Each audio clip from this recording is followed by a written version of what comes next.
But yeah, no complaints really. You've been in Vegas a couple of years, all right? Yeah, like on and off. I kind of split my time between traveling the circuit still and yeah, and like staying here. Brilliant stuff. We're going to start basically at the beginning because Okay. how did you learn? Where did you first start playing poker, and when was it? God, it feels like a lifetime ago now. Guess it was like I was at university at Essex University studying economics, not doing too hot, like kind of failing. I was getting distracted. Like at the time, I was getting distracted by pool. I'd always played pool growing up, and then we at university I joined the pool club. We had a pretty good team. We played in the national championships every year, and I guess this was it was up in Derby, I think, the national championships, and we'd gone to Derby, played that year. I think it was my first year at university.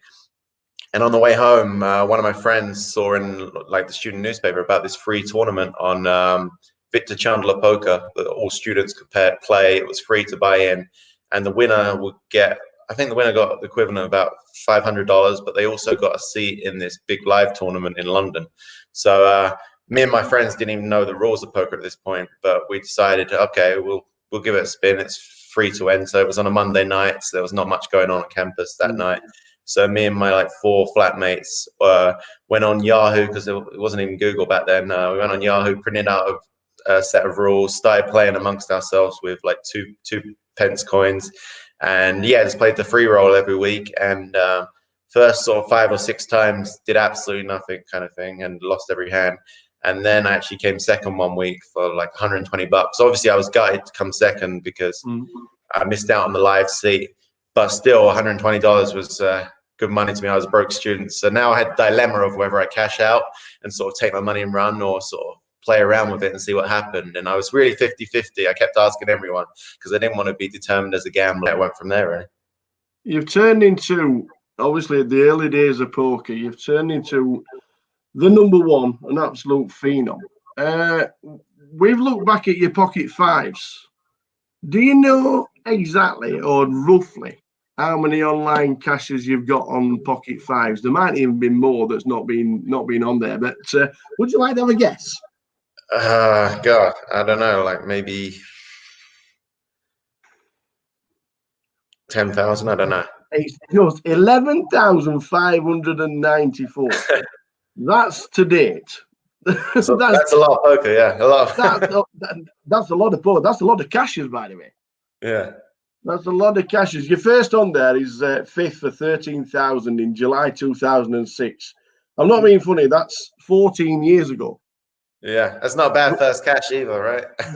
where is it? Apart from the years, where have they gone? 13,000 as a first cash.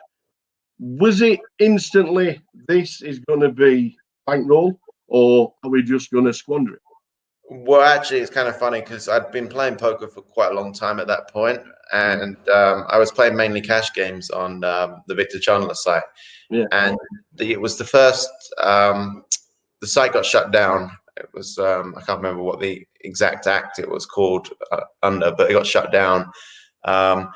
And I only really played on that site at the time. It was quite a small site, but I knew everyone. I had like my all stats on everyone. I was just a cash game player, played a few tournaments on the side. And I was like, okay, I'm going to have to move sites. But I was really reliant on my HUD back in the day, which is kind of funny because I don't really use it anymore. But yeah, so I was like, okay, I can't play on, like the big sites at the time, Full Tilt and PokerStars on the cash games there without having all my database set up. And I didn't really know much how to, do all that kind of stuff. So I had to wait for my friend at university to be free, and he had exams that week. So I was like, okay, what am I going to do? I haven't got, can't take a week off poker. I was addicted to it. So I was like, okay, I'll just dabble in a couple of these tournaments. I played like this Sunday online tournaments that I hadn't really played before on the sites, because I was like, okay, well, I don't need my database for this. And I played them, and I was like shocked at how much worse the players were in the tournaments and the cash games. And obviously I had that 13K score that day. I came 5th, I think, or something like that in the big Full Tilt Sunday tournament. Yeah. And from there, I was kind of hooked on the tournaments. I really enjoyed just the different dynamics, different stages of the tournament. And before that, I'd just been playing cash game, kind of building my bankroll. I'd done pretty well, but the games were starting to get a bit stale because, you know, with cash games, you always feel like you have to keep moving up and up when you're doing well. And I didn't really want the swings of, even if you're the best player in the world, you're playing big cash games, you're going to have crazy swings. So, yeah, I just got hooked on tournaments. And then even when I got my buddy to set it all back up, I tried to start playing cash games again, and it just wasn't the same. And yes, that's how I really started, really, because at that point I'd been playing cash for maybe over a year and been doing well. But obviously, cash and tournaments, there's different, levels of. I was just going under the radar kind of thing.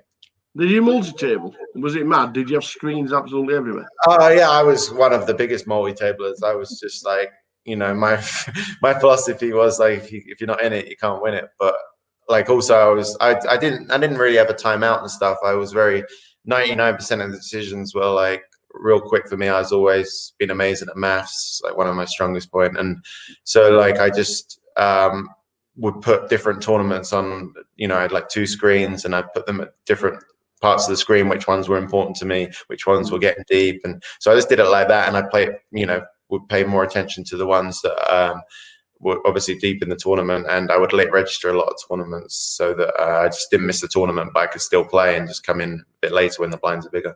Yeah. So basically, it more or less gave you the impetus that this was the career and this was it. What were the parents like? What were the family like, or did you keep them under the radar for a year or two? Well, yeah, kind of pretty funny. Maybe a year or 2 or 10 almost. No, no. Well, because what happened was I was playing at university and sort of going to less and less of my lectures, doing really well. At first, it was just sort of a bit of fun, and then I was making some serious money, and I was like, wow, maybe I can do this for a career. And then it almost got to the point where I had to do it for a career because I basically had to drop out of university because I got so far behind. I tried to stop playing and catch up with my studies, do my dissertations, which is like 10,000 word document on your subject. But yeah, I just couldn't get past the first sentence really. So I went into the I went into the dean of the university and told him that I was gonna sort of leave my degree, and he was like, "Oh, what are you gonna do?" And I told him poker, and he kind of laughed in my face. And the only person I really told outside my friends was my sister, and I kind of was my younger sister, and I got her to because I had to confide in someone, and I knew my parents wouldn't probably jump at the chance their son's going to be a gambler and play poker. But at this stage, I didn't even know if I could do it myself. I was, I'd had a few good months and stuff, but yeah, I didn't know if it was sustainable. So yeah, I just grinded. Stayed at university. A couple of my friends were in a lower year than me, so I just stayed on the campus and played a lot of poker. Just took up all the information I could and got better and better, and paid off all my student loans. And then in the end, when at the end of my university, I ended up making up that I got a essentially, which. But I went for I basically said I got a third, which is at the lowest pass possible. So they kind of believed me, my parents. But obviously I didn't have a degree to go and get a job. So I had to tell them, that I wanted to give poker a try, and they were very skeptical. But my dad gave me, he'd seen that I paid off all my student loans. So obviously they were happy about that I didn't have any debts and stuff, and I had some money in the bank. And he wrote down every sort of, all the money I had in every poker site, had all my bank account details, everything. And he gave me 6 months to see how much, essentially I'd increased my bankroll in that 6 months to see if it was sustainable to live on and stuff. So that 6 months, at the time, I guess I was like 20, 21 years old. And I was just like, all my friends are going out on a Friday night, and I was just like, I've got to stay in and play poker. Like I have to play every day to just, make sure I hit enough money where my dad's going to be impressed and let me do this as a career, not send me back to school kind of thing. So I really didn't want to go back. And yeah, luckily those 6 months went really well. I qualified for my first ever World Series at that point, got smoked there. So that was a bad start because obviously, Vegas always gets you, do a bunch of money there. So then I had to grind it back even harder. And yeah, that 6 months went well, and just kind of went from there really. But it wasn't actually until my second book came out where I like kind of said some of these stories and stuff that my parents didn't know. I never told them that I hadn't got my degree until like 2 or 3 years ago. So yeah, I had to break the news just before the book came out, but luckily, yeah, it all worked out in the end.